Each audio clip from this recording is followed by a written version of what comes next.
জয় গুরু। নমস্কার সবাইকে। আশা করছি গুরু কৃপায় সবাই ভালো আছেন, সবাই ভালো থাকেন সেটাই আশা রাখি এবং আমার জন্য সবাই একটু আশীর্বাদ করবেন। তো যাই হোক, একজনে কমেন্টস করেছেন যে দাদা বিভিন্ন যেহেতু আমরা মানুষ পঞ্চভূতি দেহ, পঞ্চভূত দিয়ে গড়া এই দেহ বিভিন্ন ধরনের রোগ ব্যাধি হয়। তো তা মানে যে কোনো ধরনের রোগ ব্যাধি থেকে উপকার পাওয়ার জন্য সরল সোজা একটা রাস্তা বলেন, সরল সোজা রাস্তা। দেখেন, বিভিন্ন ধরনের রোগ ব্যাধির ব্যাপারে আমি বিভিন্ন ধরনের ভিডিও দিয়েছি, তবে আজকে আপনি যখন কমেন্ট করেছেন, আজকে আমি একটা খুব সিক্রেট একটা মানে শরীরকে সুস্থ রাখার জন্য, আধ্যাত্মিক তপজপ করার জন্য, মনকে শান্ত রাখার জন্য আজকে বেশ কিছু মানে গুপ্ত টিক্স আপনাদেরকে আমি বলবো, খুবই গোপন টিক্স। এগুলো করবেন। আসলে সব জিনিস আপনি মাথা খাটালে আপনার যখন সাত্ত্বিক জ্ঞান উদয় হবে, এখান থেকে যখন আপনি মানে আধ্যাত্মিক সাধনা করে যখন সাত্ত্বিক জ্ঞান উদয় করবেন, তখন আপনার কোনো জিনিস আপনাকে শিখিয়ে দিতে হবে না, আপনি নিজ থেকেই সেগুলো বুঝতে পারবেন, সেগুলো অটো আপনার কাছে আসতে থাকবে। আমি যে এতগুলো ভিডিও দিয়েছি, এখান থেকে যে কোনো ধরনের যে কোনো জিনিস আপনার একটু জ্ঞানী ব্যক্তি ইচ্ছা করলে বের করতে পারে, যে কোনো জিনিস বের করতে পারে, যে কোনো ক্রিয়া ঘটাতেও পারে। সে একটু গবেষণা করতে হবে, একটু মাথা খাটাতে হবে।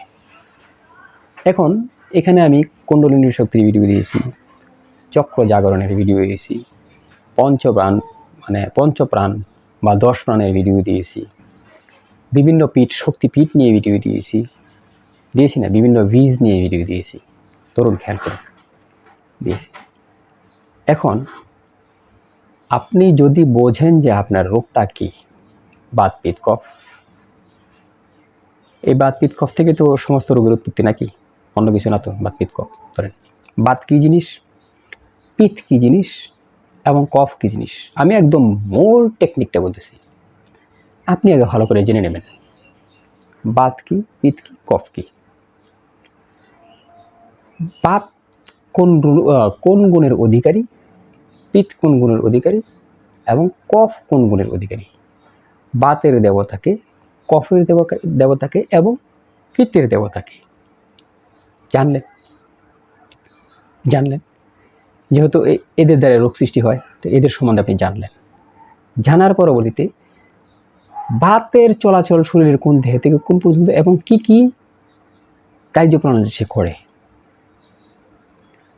পিত্তের চলাচল শরীরের কোন থেকে কোথা থেকে কোন পর্যন্ত কী কী কার্যপ্রণালী সে করে, এবং কফের কার্যপ্রণালী কি, সে কোথা থেকে কোন পর্যন্ত চলে, এবং বাত কোথায় থাকে, পিত্ত কোথায় থাকে এবং কফ কোথায় থাকে, সেটাও আপনি জানলেন।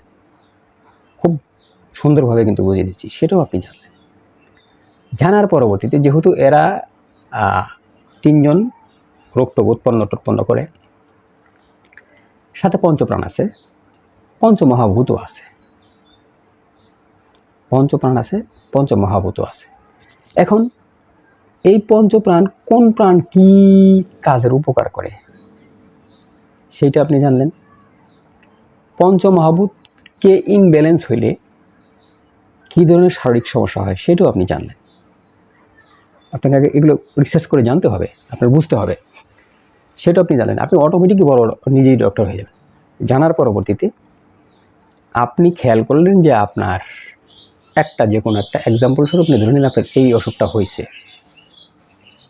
সাথে আপনার নারীও আছে, এই অসুখটা হয়েছে। তো এই অসুখটা হয়েছে কী জন্য, যে আমার কোন নারী চলার কারণে, বা এই বাত পিত্ত কফ কোনটার সমস্যার কারণে, বা চক্রের কারণে, বা বায়ুর কারণে, সবাই মিলাই এই কাজগুলো ঘটায়, শরীরটাকে মানে জোড়াবেঁধে দেয়।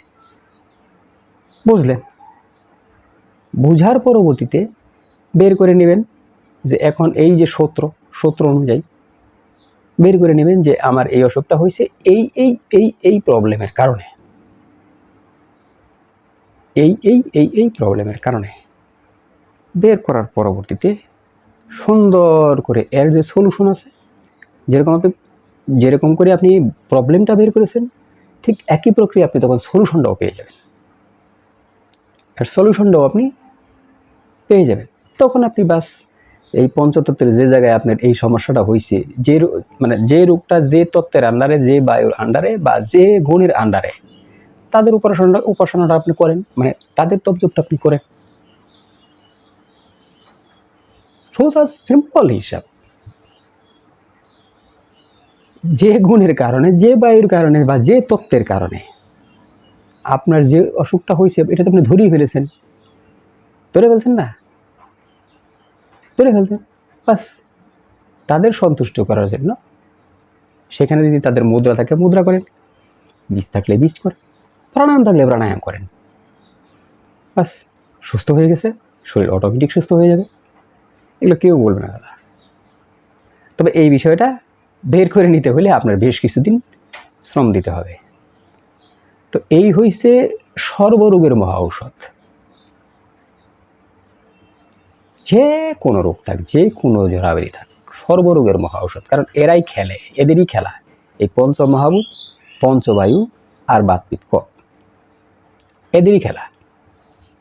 সাথে নারী আছে 3টা, এদের খেলাই সব খেলতেছে শরীরে। রোগ ব্যাধি জরাবেদি যা আছে, আত্মমুক্তি থেকে শুরু করি যা আছে সব হচ্ছে এদের খেলা। জাস্ট খেলাটা বুঝে লুডুর গুটিটা আপনি চালতে দেবেন, শেষ। তো এই হইল রোগ মুক্তির সবচেয়ে সহজ সরল এবং যে কোনো রোগের জটিল কঠিন চিকিৎসার টেকনিক। আজকে এই পর্যন্তই। জয় গুরু, নমস্কার সবাইকে।